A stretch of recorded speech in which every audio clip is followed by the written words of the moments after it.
Hello, this is Earl Purdy. I want to welcome you to Facebook Live.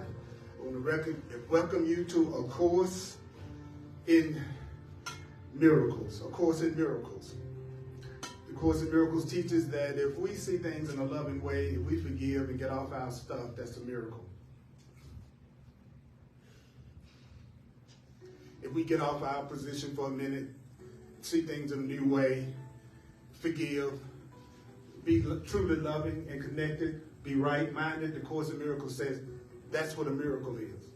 Us treating us the way we should treat us, and us relating to the way we should relate to each other and being conscious. Of course, that's a miracle. If you can let go of what you think happened to you as a child or happened to you in the last relationship you had or the last job or the last physical thing you were dealing with, if you can get to the point that you will see that differently, let a healing happen, the Course says that's a miracle. Today we're going to talk about the correction of error. How do you correct error? How do you correct mistakes in yourself? And most importantly, how do you deal with correcting other people and what you see as being the errors in other people? I'll say it again. The topic we're going to cover today is the correction of mistakes, whether it be your mistakes or what you perceive as somebody else's mistakes. Let me get this up so I can monitor the class. So I'd like for you to take a minute to just take a breath right now.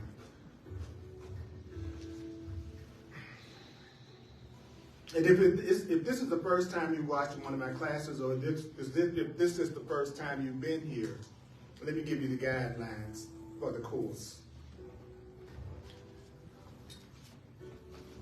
These are the only rules.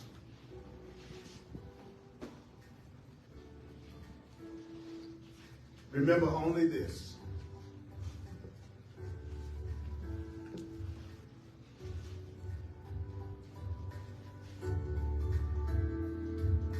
You need not believe the ideas.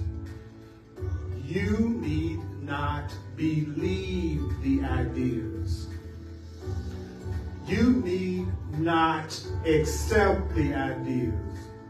You don't have to accept the ideas.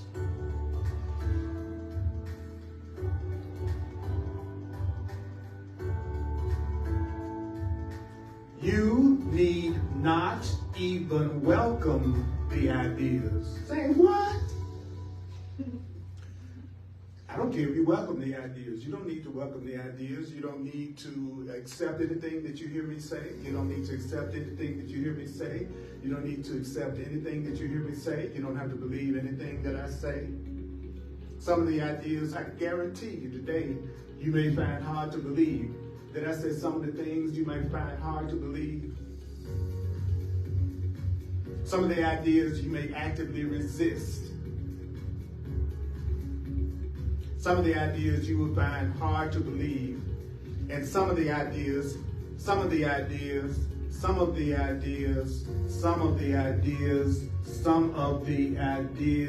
may startle you. You're not being asked to judge and analyze at all. You're not being asked to judge the ideas and analyze the ideas at all. Their use will give the ideas meaning to you and will show you that the ideas are true. What is it that's going to show you that the ideas are true? What will show you that the ideas are true? What will show you that the ideas are true? What will show you that the ideas are true? If you use the ideas will show you that the ideas are true.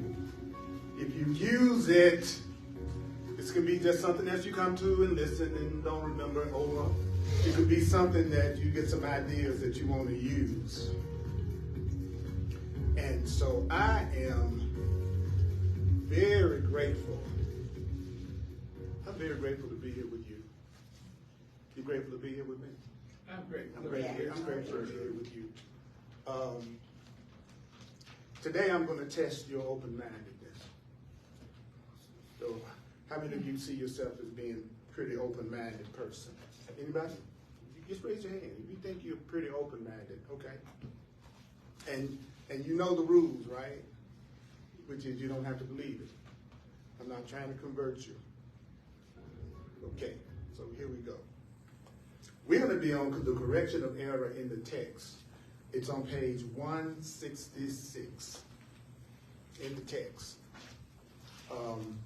Chapter 9, the acceptance of the atonement.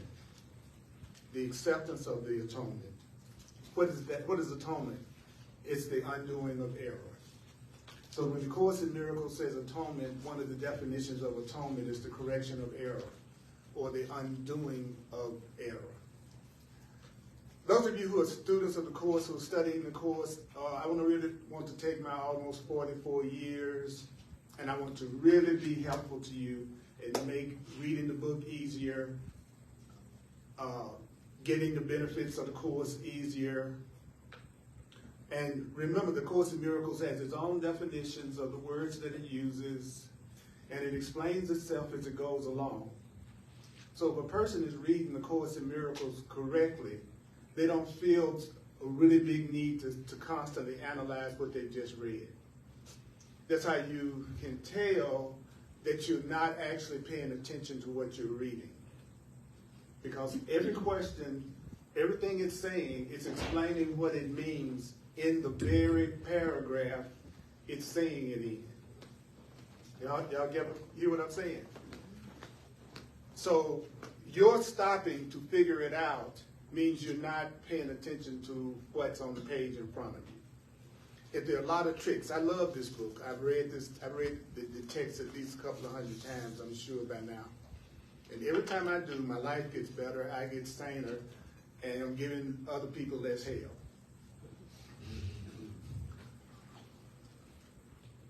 I've had several miracles just this past weekend, you know. And this section right here is one of my favorite sections because it's correcting error. So let's jump into it. The alertness of the ego to the errors of other egos is not the kind of vigilance the Holy Spirit would have you maintain. My being alert to the mistakes that I see you making, that's not the kind of vigilance that higher consciousness is asking you to maintain. Spirit is not asking you to be on alert for the mistakes that everybody else is making that you should correct. Spirit is not asking you to be on the lookout every minute, vigilant to the errors of other people, to the mistakes of other people. By the way, another term for the ego is us. Us? Yeah. The part of us that thinks we're separate from each other, and the part of us that thinks we're separate from our source.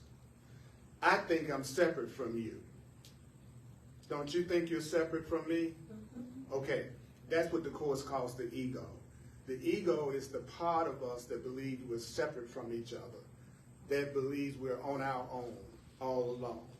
So we could say the human being, the human mind. So what we were just told is, I am not being asked by God to be on the lookout for the mistakes that you all may make. Can you get any simpler than that? I'm not being asked to be vigilant about your errors, your mistakes. It says egos are critical. So we can just say another way, human beings are critical. But they're critical in terms of the kind of sense they stand for. I'm criticizing you based on what makes sense to me. I'm judging every one of y'all right now based on everything that makes sense to me. Are you judging everything that's going on right now based on what makes sense to you? Okay. If you want to stay conscious, respond. Okay? Because the simplicity of the Course will make you go unconscious and it will knock you out. Because it's too simple. Not because it's too complicated. First of all, Spirit is saying, look at Earl, I'm not asking you to be vigilant to everybody else's mistakes, because everything is going to make sense to you according to what's sensible to you. So I want you to understand that your sense is understandable to your kind of sense. You understand this kind of sense. What kind of sense do you understand? The kind of sense that makes sense to you. That's the kind of sense you understand. So could we also say that everybody in this room have their own sense of what makes sense, and that our sense of what makes sense might be different in every one of us? Okay, that's what it just says. Egos are what? Critical in terms of the kind of sense they stand for. If I say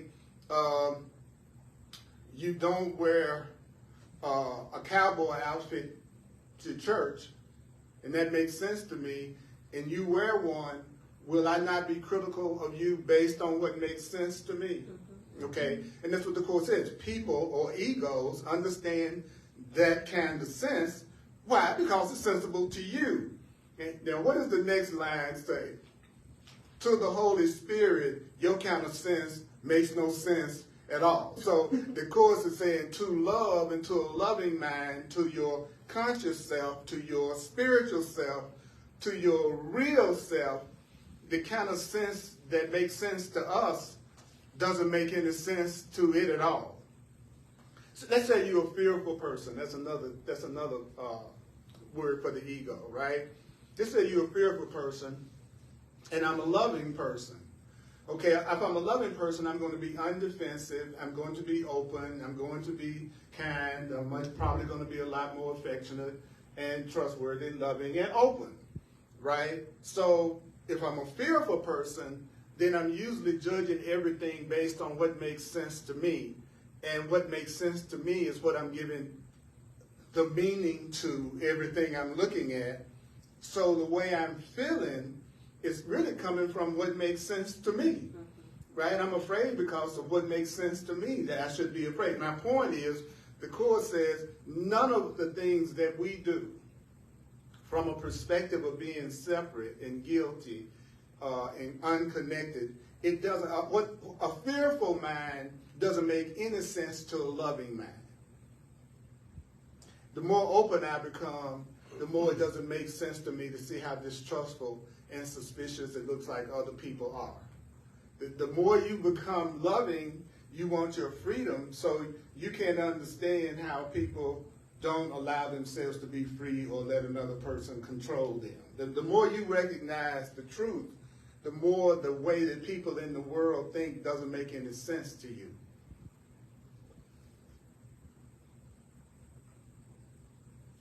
And are you saying more than ever you're looking at stuff that seems like it doesn't make any sense? But don't you think that means you must be starting to look at things from another point of view? See, I don't think, it doesn't make any sense to me that somebody wouldn't like me because of the color of my skin.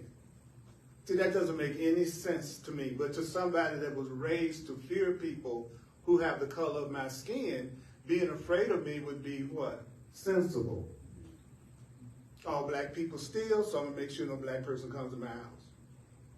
You see what I'm saying? That would make sense to the person. And so the Course is saying to me, but to a loving mind, to an unprejudiced mind, to a mind that knew we were all one, racism wouldn't make any sense at all. And you could apply that to anything, not just that. I like to use specific examples because the Course teaches that application should be specific. That if you do this in generalities, it won't have as much meaning if you apply what I say to something specifically. That's why I, say race. In a past life, I was a slave owner, and look where I ended up. Okay. No accident, I got this color skin. But we can't just turn that around and say that we were all slaves before. That's why we're here. Yeah, because y'all got to forgive me. Oh, yeah. Now, that's hard to believe. I would suspect to some people that was quite startling. Just like I said it would be. But let me entertain you by at least letting yourself hear stuff you don't hear every day, whether you believe it or not. Could we just have that much fun? Yes. Okay. So to a loving man, being on the lookout, he said, Spirit is saying, Earl, you being on the lookout for the mistakes that other people make, other people's egos, the mistakes that other people make. The Court says, Spirit says, that doesn't make any sense. And I'm going to tell you why. I love this line. To the ego, to the person that doesn't know the truth, to the person that doesn't know the truth and thinks that they're separate and guilty and afraid and sinful and bad, broken in two by periods that they go to the movie.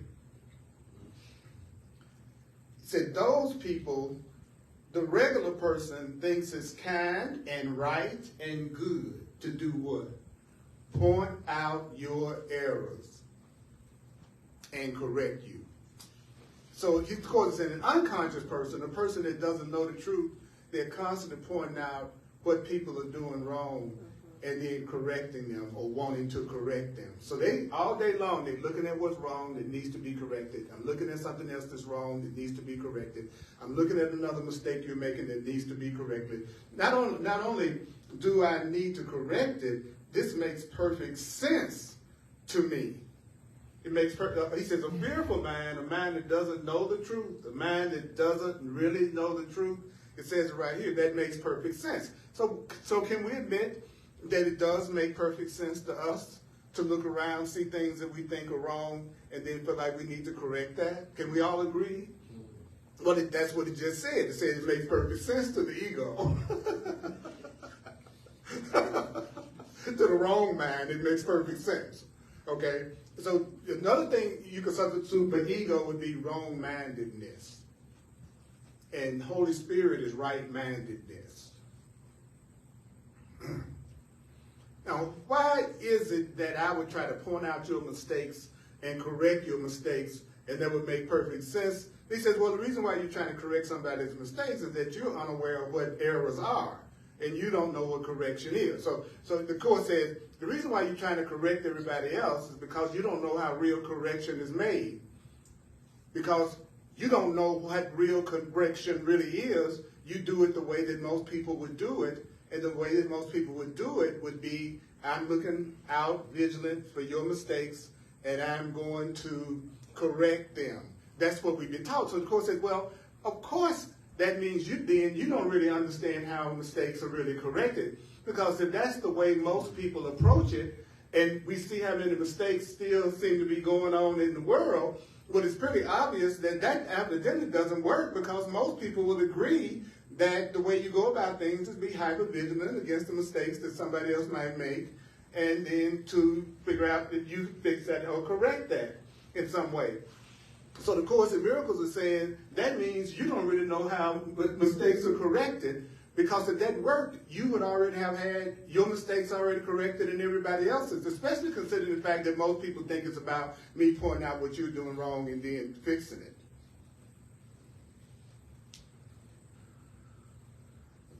I'm going to give you, this is going to make a too much sense warning.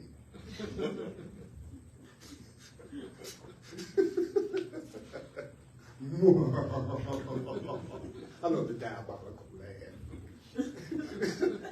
Do I do a good one? Yeah. When you really be yourself, what's so great about really being yourself is everybody that cannot handle you, they leave you. Can you imagine how good it feels for me now to be on the level of consciousness where if somebody didn't like me, they would leave me and separate from me, which means somebody that didn't like me wasn't around me. That feels good to me. I remember when I would try to cling to you, get you to come back, change myself so that you don't go anywhere. I would try to point out your errors and correct them. You would try to point out my errors and correct them. And I call that a relationship. Right? And the Course is already, and then how well did that work for you? Not at all. And that's what the Course is saying. It's saying this makes perfect sense to the ego, but what is the ego? It says, well, that's the part of you that's unaware of what errors are. It's the part of you that's unaware of what a mistake. So if you want to substitute terms, you could substitute the word ego for wherever you see the word error. The Course said it the same thing. And if you read it that way, when you see error, like to the ego, it's kind and right and good to point out egos and correct them. This makes perfect sense to the ego, because a person who thinks they need to correct everybody else is a person that's unaware of what errors are. But if you're unaware of what mistakes really are, don't you know that also means you're unaware of what the correction of the mistake is also? So the Course in Miracles says, okay, first I want you to know you're not doing it right because you're on the lookout for everybody else's mistakes. That's not the way you get rid of mistakes. The next thing I want you to recognize is that you trying to correct everybody else and point out everybody else's mistakes doesn't make any sense to spirit, doesn't make any sense to your right mind, doesn't make any sense to God in you. I'm going to tell you that right now. Then it says, you think it's kind and right and good to point out people's mistakes and point out other people's errors and do what? Correct them. This makes perfect sense to you because you're unaware of what errors are. And you are unaware of what correction is. So then it says, well, okay, I'm going to tell you what it is. I'm going to tell you what mistakes are, and I'm going to tell you what the correction is. I'm going to tell you what mistakes are, and I'm going to tell you how you correct your mistakes. I'm going to tell you how you correct your mistakes. I'm going to tell you how you correct everything that you think is wrong in your perception. I'm about to tell you how mistakes are corrected. How are mistakes corrected? Well, first of all, realize that errors come from your ego. All your mistakes, now listen closely, all of your mistakes are coming from the idea that you're separate from God. The ego is the part of me that thinks I'm separate from a higher power and I'm on my own. So the truth is, all your mistakes are coming from the idea that you're separate from everybody and separate from everything. Let's say that I told you I'm James Bond. Now, you all know I'm not James Bond. So anything I do based on the idea that I am James Bond would be a mistake, would it not? Because all the decisions I make from thinking I'm James Bond would be the wrong decisions, right? Right? Right. Because I'm not James Bond. No. So the Course is saying all of your lack, all of your upset, all of your sickness, all of your misery, anything that you think you're going through that's causing you worry about your bills, whatever you relate, the Course in Miracles is saying, well, the reason why you're experiencing that is because you believe you're separate. You believe you're separate from God. You believe you're separate from happiness. You believe you're separate from love. You believe you're separate from everybody around you. So everything you're doing is coming from a lie. And since everything you're doing is coming from the lie, and what is the lie? The lie that you're actually separate from the higher power, that you're separate from love, that you're separate, that you are separate. And all of those decisions and everything that you make is going to be in error, right? If I think I'm just a person and things happen to me that I don't have anything to do with, that's not true. So everything I do in my life based on the idea that I'm a victim is going to be a mistake. It's going to put me in a position where I'm going to be going through some kind of problem, sickness, unhappiness, illness. It's all coming from me forgetting that I am a spiritual being having a human experience. You are a spiritual being. You are a spiritual being. You are a spiritual being. You are a spiritual being inhabiting those little luscious bodies that you got in order to communicate. That's why we're here today, and you can understand anything I'm saying. The reason why you can understand anything I'm saying is because I'm using my body to communicate with you right now. Without this body, you wouldn't be hearing nothing I'm saying. It'd just be a tickle. It'd be what? It'd just be a tickle. That's right. That's right. So I'll say that again. If you're able to hear me because I'm talking to you through my body, well, let me ask you something. If I didn't have a body, would that mean I didn't exist? No. It's just like I take off a coat, and because I laid the coat down on the bed, I don't exist anymore. I'm just not wearing the coat. So everybody that you think has died have not really died. They just laid their body down. But because the body is how we communicate with each other, and now the body, the communication device, has been laid down, then you can't hear them anymore. You can't see them anymore.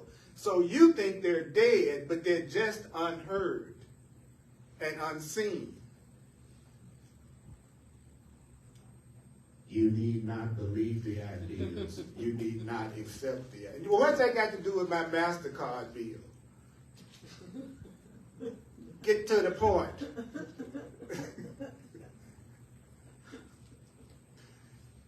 If you didn't see yourself as a victim and you saw yourself as responsible and you knew you were a spiritual creator and you knew you created everything through your thoughts, then you would just allow everything you needed to be created through you and for you in total abundance. I wouldn't be worried about the bill because all I would know is abundance because I see myself as an abundant, wealthy spiritual being. And whatever I think, whatever I believe, that's what I'm going to manifest. That's what I'm going to perceive.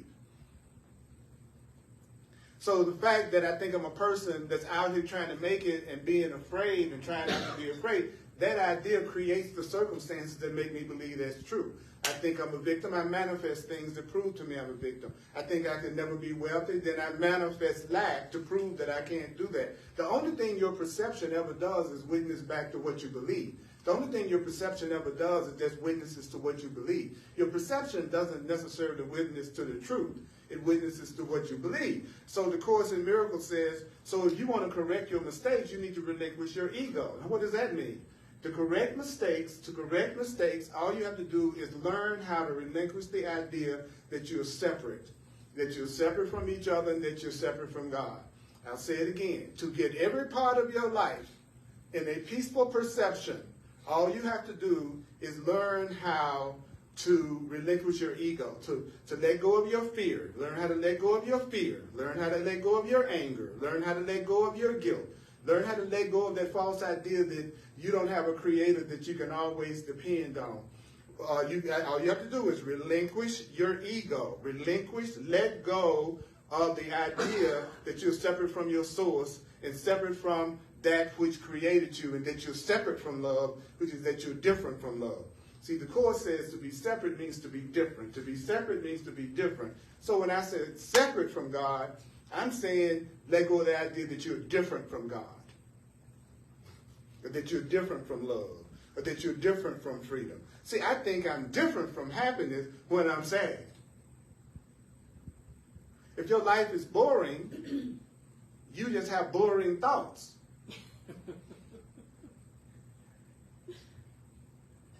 It's amazing how many people don't smile or get upset with other people in the room that didn't smile at them. Walk out of the room and say the people were unfriendly.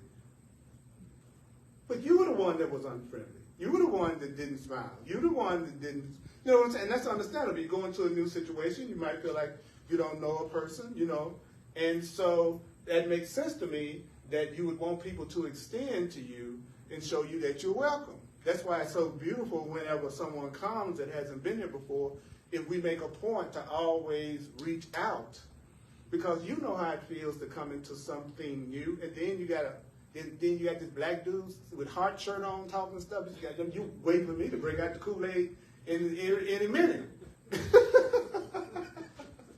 And that the audacity to say that you deserve love and only love.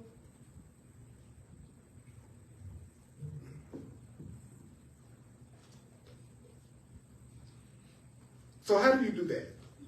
How do you relinquish your fear? How do you relinquish your ego? It says, well, when you correct a person, you're telling them that they're wrong. So whenever you correct someone, what you're really saying is, can I tell you you're wrong? I want to correct you. Can I tell you that you are wrong? So what if I corrected my friends all the time? Well, what am I doing? I'm telling my friends that they're wrong all the time. Constantly telling people, you're wrong, you're wrong, you're wrong. Because every time they say something, I correct it. Every time they say something, I got to come back with my wisdom and tell them another way that they need to look at it. Can y'all relate to that? Have you ever been irritated by that by anyone? where it looks like you can't get a word out your mouth before they tell you what you need to fix, what you need, what's wrong. But you can even say it to them. You can say, look, I want to tell you something right now. I just need to say this and get it off my chest. Please, I repeat, please don't correct me. Please don't fix me. And have it damn if they still won't do it. Because there's something in our conditioning that makes us feel like we have to fix and we have to correct and we have to make things right. So the Course is saying it's only, I love how he says that. He said, the Course says when you correct a person, you're telling them that they're wrong. They might not be making any sense at the time. Okay? You might not be making any sense. You might not be making any sense at the time. And if they're speaking from their ego, if you're speaking from what the world taught you, if you're speaking from the idea that you're separate, or you're speaking from the idea that you're angry right now, upset right now, then that person won't be making sense. So I get it. I get it. I get it. I get it. I know. I'm going to say this to you again. Whenever you try to correct a person, even though they may be making no sense at the time, and it's certain that they're speaking from anything the world taught them, if they're speaking from any kind of anger, guilt, or upset, or jealousy, or insecurity, if they're speaking from their ego, they're not going to be making any sense. So all day long, we're listening to people who don't make any sense. That's all we do all day long, is we listen to people who don't make any sense, because they're all talking from the perspective that we're separate and different from each other. They're not communicating from the perspective of I'm connected to you, you're connected to me, I'm love, you're love, I'm innocent, you're safe, I'm safe. They're usually communicating from the perspective that they're a separate body, you're a separate body, we have to watch out for a lot of stuff, we're the victims of this and we're the victims of that. So the Course is saying to us, the person might not be making any sense, okay? They might not be making any sense, but it's certain that if they're speaking from what the world taught them, or if they're speaking from fear, he says, well, they're not going to be making any sense. Okay? Then it says, but what is your task? He says, well, I'm not going to tell you what your job is when you're around people that just don't make no sense. They're full of anger, upset, fear, depression, sadness. He says, this is what I want you to do. This is what, because remember, he says, we don't know what the problem is and we don't know what correction is. Don't forget, we've already told you all don't know how to make real correction. So now I'm going to tell you how to make real correction. Real correction is, if the person really isn't making any sense at the time, your job is to still tell them they are right. Hard to believe. Thank you for saying that. Because to me it's hard to believe anybody could be hearing what this book is saying and don't have a reaction. I just don't believe it. I don't believe you can really hear what the Course in Miracles is saying and not have a reaction. Because it's too radically different from the way we've been taught. I've been taught, if you're speaking, and you, like the Course says, if they're speaking from the ego, if they're speaking from fear, they won't be making sense. They won't be making sense. Your task is still to do what? Tell them that they are right. What does the next line say? Read it out loud. You do not tell How? Verbally. Now, so when I said that you would tell the person that was right, that wasn't making any sense and talking crazy, notice he says, and my job is to tell you you're right, but I won't tell you you're right verbally if what you're saying is crazy and don't make any sense or violent. I'm not going to tell you you're right if you're speaking foolishly and you're coming from anger, guilt, grievances. I'm not going to tell you you're right. I'm not going to tell you you're right if you're speaking from the ego, which the Course says, how are you speaking? Foolishly. So if somebody's acting like a fool, talking like a fool, speaking foolishly, you tell them they're right, but you don't verbally tell them they are right. Isn't that interesting? So I'm going to now, what does that mean? How many people are kind of intrigued by the direction this is going? Okay. All right. Then it says the person needs correction at another level. Why does a person need correction at another level? He said because that person's mistake is at another level. Now, what does that mean? Well, they need correction at another level because they need the correction. If they're speaking foolishly, they need correction at the thought level. They need correction at the mind level because your mind level is what's making you say whatever you're saying. So a conscious being knows that there's really no point in trying to correct you at the level of your physical behavior. I need to correct you. You need to be corrected at the level of your thinking. That's the whole problem with the world. If they're hungry, people feed them. If there are people that need housing, give it to them.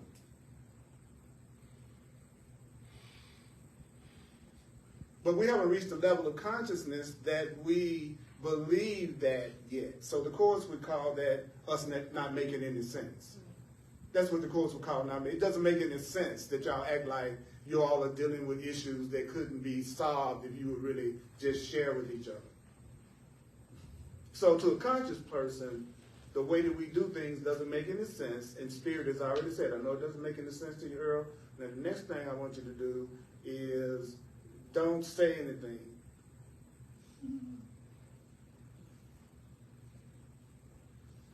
What do you mean? He says, you're still right. Now, and you go, what does that mean? He says, well, you're right because you're a son of God. In other words, what you really are is always right. Who you really are is a spiritual being, as a consciousness, as a mind. That part of you that's full of love, that is sane. The Course in Miracles says there is a real self and there's an unreal self. There's a true self and there's a false self. He calls the false self the ego. He says that's who we identify with. How do we know that's true? Because I think I'm Earl Purdy and that I'm sitting up here separate from you all in this body. So therefore I know that I'm looking at you through the eyes of my ego. I know that the way I'm looking at you all is wrong, and I know that any decisions I make relative to you all are wrong because they're based on the idea that I'm separate from you. So there is a you that is sane. That's a great affirmation. There is a you that is sane. There is sanity inside of you. There is sanity inside of you. Somewhere inside of you, there is sanity. And that's true of every murderer, every robber, every dictator, every angel, every cool person, from the worst end and the lowest end of the scale of humanity to the highest. There is a part of them that has sanity, that knows its spirit, that knows we're all connected to each other. But I'm not on the lookout for that one. I'm on the lookout for the one that might hurt me, that might make mistakes, that I think is separate from me, that I could be a victim of. I'm vigilant for the ego. You follow me? See, I'm not vigilant for you all's sanity. I am vigilant to make sure you don't do nothing that hurts me. I'm vigilant to defend.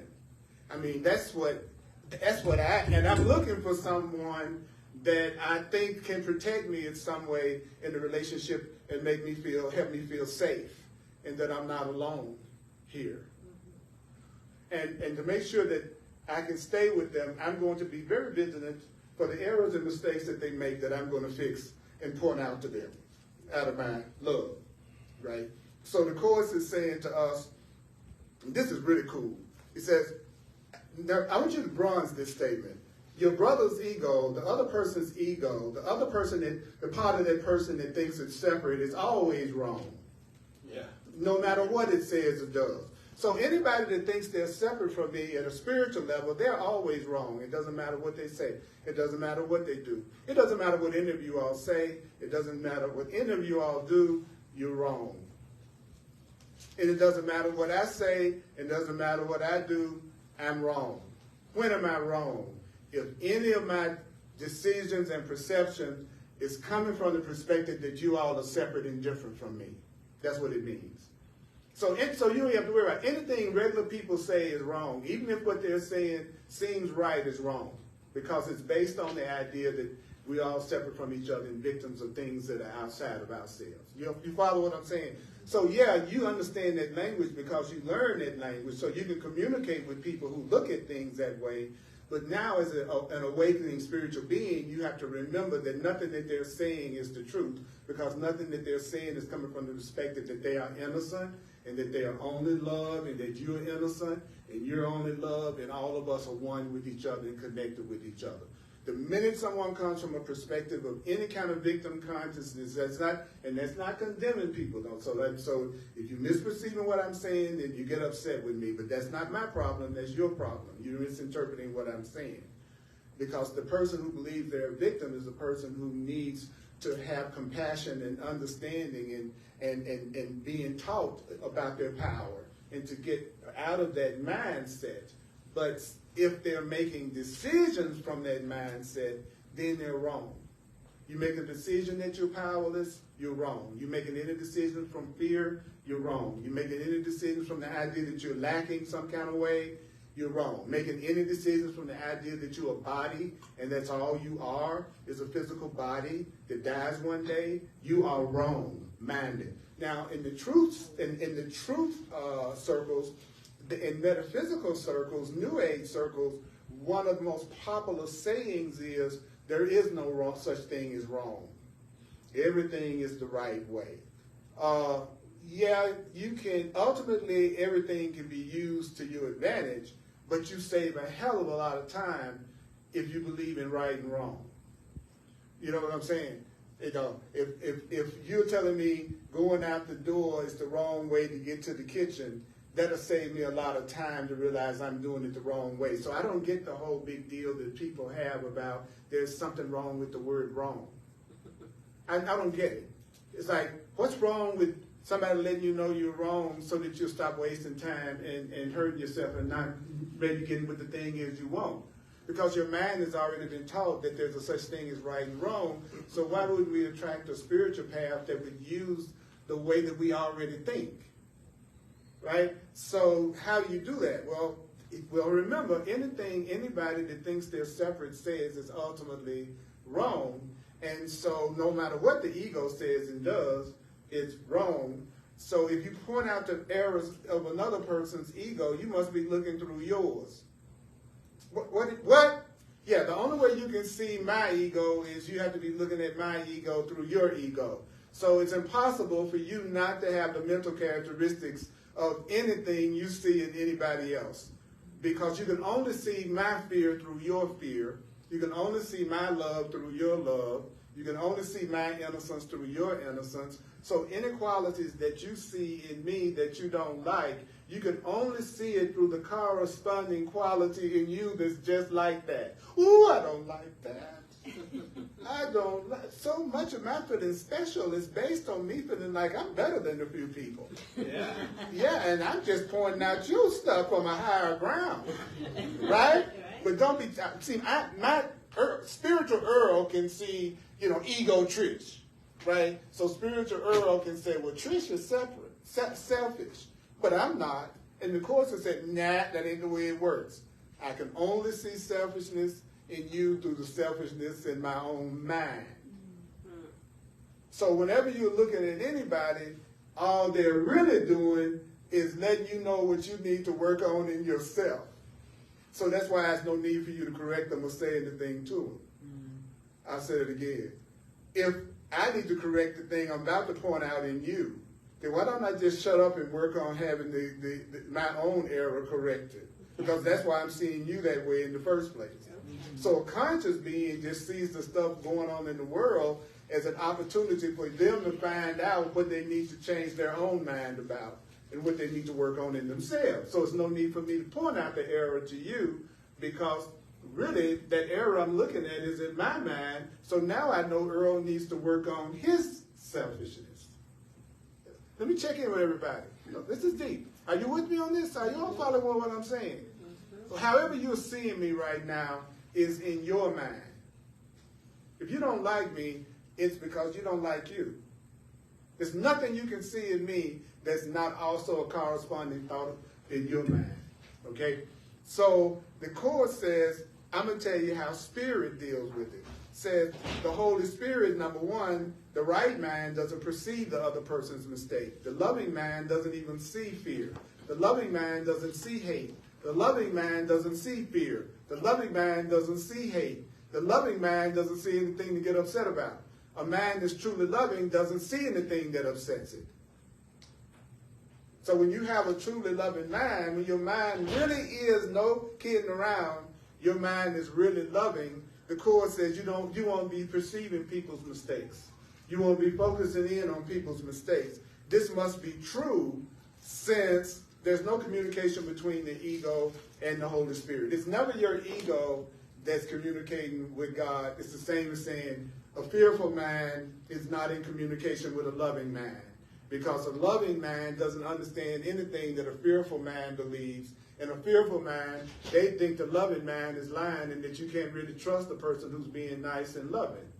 So there's no communication between a fearful man and a loving man. There's no communication between the Holy Spirit and your ego. The part of you that knows that you are one is not in communication with the part of you that thinks you're separate. That's why we think we don't never hear the voice for God, because we think we're separate from it, and we think it doesn't exist. And because we think the voice for God doesn't exist, we don't hear the guidance that we're getting for every situation and circumstance going on in our life right now that's bothering us. We're getting guidance. We're being told just how to deal with it. But why? He said, don't I hear it? Because I think I'm separate from God. I think I'm separate from the voice. I think I'm separate from my higher power. And because of that, I can't hear the voice, because he says the voice of God is no louder than your willingness to listen to it. The voice of your guidance can't be any louder than your willingness to listen to it. And you're spending all your time focusing on how you think other people need to be changed in order for you to be happy, and you're trying to point out everybody else's mistakes, then you are not listening to the Holy Spirit, because the Holy Spirit just told you to stop. Don't do that. Don't spend your time trying to be vigilant to everybody else's mistakes. He says, so what do you do? What do you do? He says, well, the first thing that you do is that person isn't making any sense, that's afraid and angry and upset, the ego. So what do? He says, well, the Holy Spirit, the right mind in you, doesn't attempt to understand anything that arises from it. So when you get in your right mind, I wouldn't be sitting in the room at all trying to understand anything that anybody is saying. That's so deep. That is so deep. He said the Holy Spirit, God in you, doesn't attempt to understand anything that's coming from the ego. And since the God in you doesn't understand anything that's coming from your fear, from your anger, from your upset, the God in you doesn't judge the ego, knowing that nothing that the ego makes means anything. So I'm not going to judge anything that anybody says anymore. That's why I don't have to correct anybody, because I know that nothing they're saying really makes any real sense, because it's coming from the idea that we're separate, and nothing that you're going to do actually going to mean anything. It's really not going to change anything that's real and anything that comes from truth. That no matter what people are doing, it can't affect anything that's real, the real part of us. So the Course in Miracles says, so you stop judging everything. Well, why would you stop judging everything? Well, there's no need to judge everything if you know what it is. Well, what is it? It's a lie.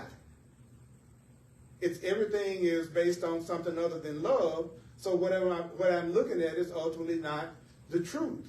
And so therefore, as I become loving, then I will not be trying to understand where everybody's coming from.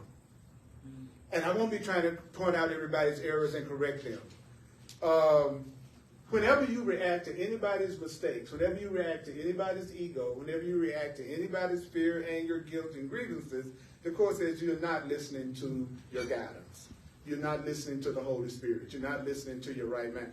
You know, before I came here and I was reading this today, I always ask myself, how can I get this across to people without knocking them out cold? That's one of the things that I always ask myself. And Spirit was saying, because what you're saying to people is the opposite of what they've been taught. Like when he says, when you react at all to errors, you're not listening to the Holy Spirit. So if I'm reacting to your ego, I'm not listening to my guidance. If I feel like I'm compelled to try to correct you or fix you, then I am not listening to the Holy Spirit, because the Holy Spirit has already told me I'm not the one that does the correction, that I don't even know how to correct, and I don't really know what the problem is. So the Course is saying, so every time you think you got to fix something on your own without going to Spirit, then you don't understand what correction is, because now you're doing just the opposite of what I'm telling you to do. I'm telling you that I want you to not feel like you need to point out that person's error and correct them. I want you to tell yourself that that person is right, but you don't do it verbally. And I want you to remember that there's a part of them that's the child of God, and it's sane and loving. There's a part of them that's sane and loving, and that anything their ego says, anything their separate perspective of being just a regular human being that's separate, said, that they understand that that's wrong.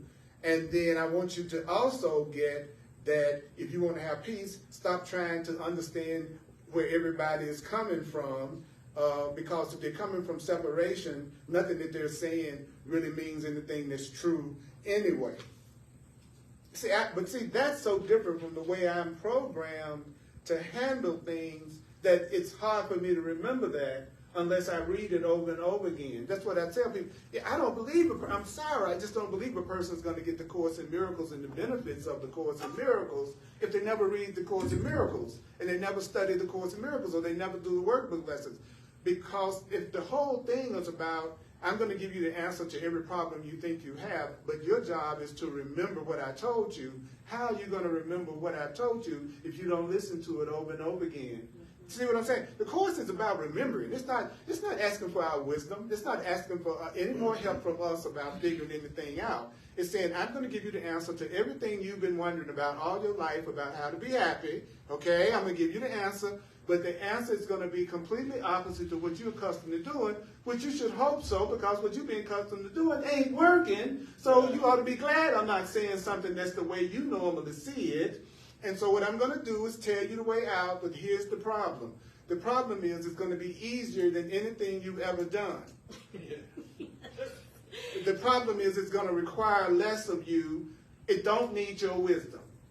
Nobody needs your wisdom. And so that's why you don't need to be trying to fix anybody. But if you do feel that, you just ask. You ask the Holy Spirit. You say, what do you want me to say? What do you want me to say? And who do you want me to say it to? So that's not even a problem either. But you're going to think about, first of all, that if you're reacting at all to errors and mistakes, you're not listening to the Holy Spirit. So what has the right man done? He says, well, the right man has merely disregarded the ego. He's just disregarded the mistakes. Can you imagine how easy it is to be in a room full of people talking stuff that's not really the truth at all, and you're only required to not correct them? Well, that means you're just sitting up there doing nothing. Yeah, you know, and why? But why are you not? Why are you not correcting? Because that means you're listening to the Spirit. It means you're listening to your guidance. Because your guidance told you that what you should be doing is telling them that they're right, and also what you should be doing is telling yourself that person has some good in them somewhere. That person has some sanity in them somewhere. The truth is inside that person somewhere. Abundance is inside that person somewhere. Love is inside that person somewhere. They're speaking stupid. They're talking separate from me, and they're talking guilty and angry and upset, projecting, blaming, seeing themselves as the victim of everything. They think their body is going to die one day, and they really think their wealth is controlled by the economy, and that it really has something to do with the way they look. It has anything to do with who they attract to them in a relationship that could be perfect. They got all these wrong ideas about everything. So rather than you trying to point out their mistakes and fix them, your job is to tune into the part of them that still does have sanity and don't react at all to their ego whatsoever. And they'll think you're the coolest person they've ever been around. Because you're not trying to fix them, you're not trying to correct them. Because remember, when you're trying to constantly fix somebody, you're telling them, you are wrong, you are wrong, you are wrong, you are wrong, you are wrong. And nobody wants to be told they're wrong. So the fact that you let them say whatever they say or do whatever they do without you feeling like you, especially if it's an adult, which isn't the same as teaching somebody. So sometimes people will say to me, well, are you saying I shouldn't tell my kids not to walk across, I can't even walk out in front of a car, tell them not to look both ways before crossing the street? That's teaching. That's a different thing. Or if you say to me, Earl, I want you to correct me. Earl, I want you to tell me another way I can look at what I'm going through right now. I welcome your letting me know when I'm not looking at something the right way. That's different from me hearing you say something and without you asking my advice at all, then you're fixing me and correcting something that I just said. So if I felt compelled to do that, what I would do is do this. Would you mind if I told you something I would love to tell you? Is it okay if I share that? See the difference? Than me just saying, every time I say something, you fix me or you correct me. Because I stop people, and I'll say it. Look, let me tell you something. If you keep correcting me, I'm going to stop talking to you. I love you. You're cool. You don't have to do it. I tell people that. You don't have to change in order for me to be happy. So you don't have to stop correcting me, but I'm going to let you know that correcting me constantly is going to have a consequence. And the consequence is I'm going to stop talking to you about what I think and what I feel. which means you probably won't really know who I am. Then you'll get shocked when I behave in ways that you're surprised because you don't know me, because I haven't felt comfortable communicating with you, so you don't really know where I'm coming from. So the next time you're ready to jump in, fix somebody, correct somebody, you won't let them get 3 sentences out without you giving them your wisdom, just know that you're telling that person they're wrong, and that tends not to make a person feel connected to you or want to connect with you, even though you might have the best of intentions. But the Course in Miracles says, one of my favorite lines in the Course in Miracles is, don't trust your good intentions, because they're not enough. Because you don't know how many people have been crucified and people had good intentions and been hurt by people with good intentions. He said, you don't trust your good intentions. Then you, well, what do you trust? He said, trust your willingness. He said, trust that you're willing to do this. Trust that you're willing to become more loving. Trust that you're willing to become freer. Trust that you're willing to let go of your blood. Trust your willingness. Don't trust good intentions. See, I'm trusting my willingness to continue to do this no matter who comes to class. And I'm grateful that you're here. You see what I'm saying? I'm trusting my willingness to get out of a world of strangers where people treat each other that they're separate, that they think love is exclusive, and that it doesn't include everyone. And people think it makes any difference at all who you love based on any kind of orientation they got at all, any kind of way. See, that I want to be in a world full of people who see me as being a part of them and me a part of, and I see them as being connected to me, and they want my safety as much as they want their safety. I know what it's like to be in a world where people think their bodies are separate and full of guilt and anger and grievances and competition. I've been, haven't you? You're right. So how do I allow myself to have all of my errors corrected? Well, that's what we started on today, and we were given some good hardcore stuff to think about. And you know me, I don't rush through it, because it's like you got to chew that, you got to chew that, you got to chew that. So I'm gonna stop right here, and then I'm gonna do the love offering, and then I'm gonna do one quick review right at the end, real quick, a couple of lines. I'm gonna give you a good little warning. It's a possibility you're going to forget what you heard. Let me pass this around.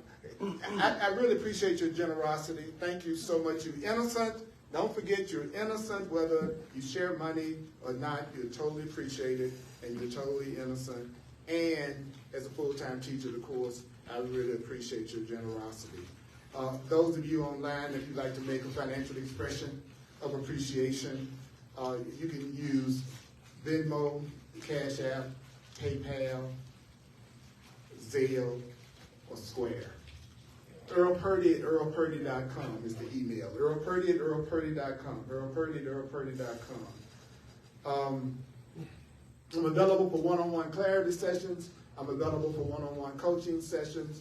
I'm available for an astrological or numerological interpretation and reading.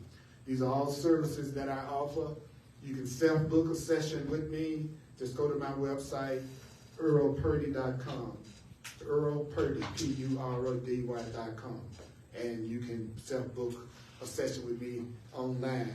And I love coaching people who want to save some time and really make deep inroads to the course and head off a lot of the things that people do that make the course such a challenge to them. So think about having at least one coaching session with me so I can help you save some time with the course and understand it a lot better.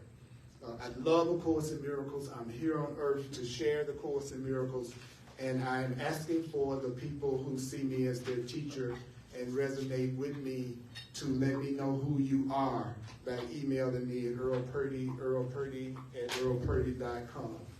I really would invite you to do that, because I have some things that I'm going to especially do for you. And I'm excited to go to this new level of doing the Course in Miracles. I'm so excited. All right, let's see. Sundays at 1 p.m. Mountain Time, 1555 race. Here in Denver, Colorado, 80206, 1555 race. Okay. All my classes are on YouTube and also on Facebook. So I got hundreds and hundreds of classes. Why am I saying that?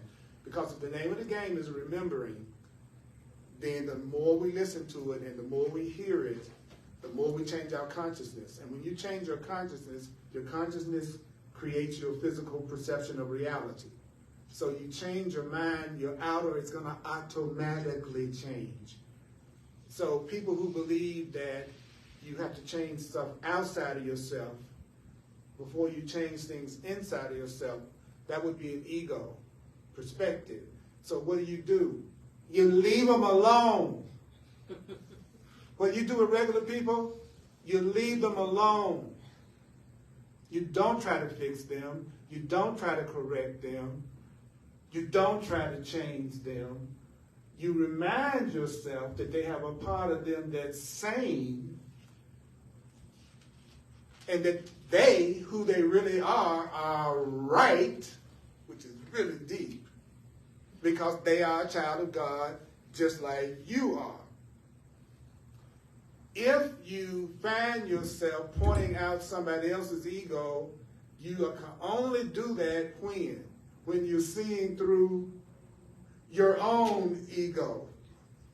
So correction of mistakes lies in us ultimately letting go of the idea that we're separate from each other and separate from God.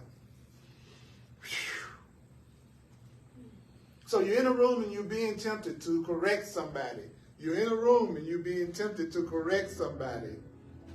So what do you try to remember to do? Don't react at all. Don't react at all. Don't react at all. This is going to be a good little discussion period afterwards. I'm looking forward to today. This is going to be a really good, and I just love it. I know every question you're going to ask me before you do. That's the advantage of doing this 45 years. New questions ended decades ago. I don't even remember last time someone asked me something I hadn't heard 100 times. And that's great, because then I can share with you what the Course is saying faster, right? So take a breath.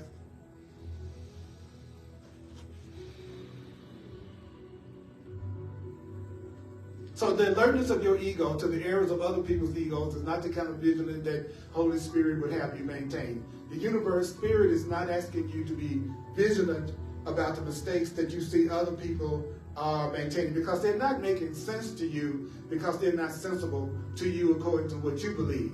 They're not making any sense to you because of what you believe. To the Holy Spirit, everything we do from the perspective of being separate from each other doesn't make any sense at all. All the decisions we make from believing that we are not innocent and beautiful and loving, that's what you are, innocent and beautiful and holy and loving. You are innocent and beautiful and loving. And any decisions you make about yourself and any decisions that you make about anybody else, and it's not coming from that perspective, the loving mind said that doesn't make any sense at all. The Holy Spirit said that doesn't make any sense at all. Remember, you don't really know what mistakes are, and you don't really know how to correct mistakes, because you still think the way you correct a mistake is to point out somebody else's error and then fix it.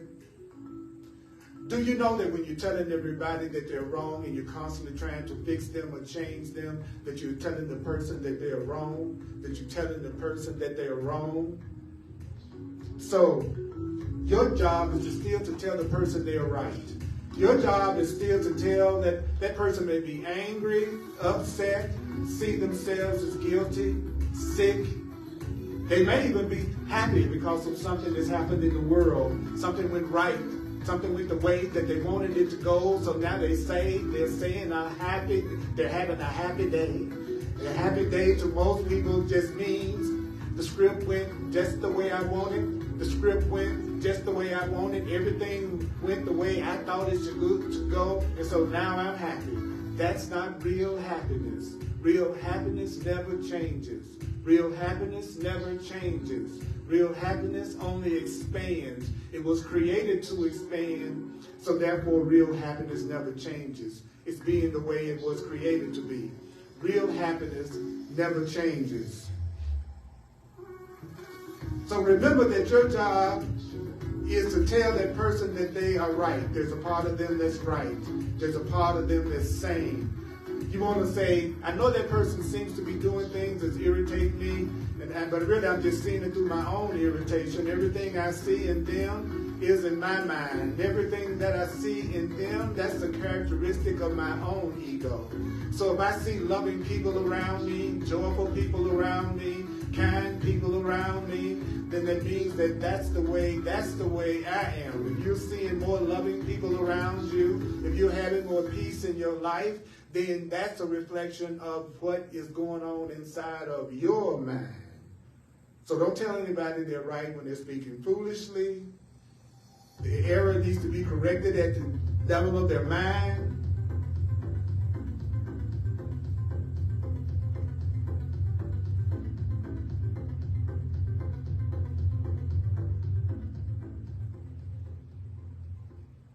So that's your challenge. Can you do less? Can you say less? I know it's tough. I know it's a challenge. I know it's a challenge, right? Because you know if they change, you'd be happy. Yeah? So I'm going to complete this and then we'll have a few minutes to talk to each other. This section, if you get a chance, read that whole section. I'm telling you, it will save you so much grief. It will save you so much grief in your life. And what will really blow your mind is that you'll see the situations that you thought you needed to point out to be corrected.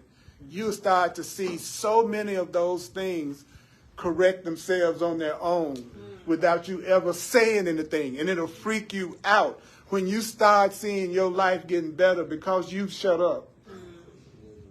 You'll see the correspondence between, wait a minute, all of a sudden my relationships and everything else in my life is going better, and I'm not talking as much.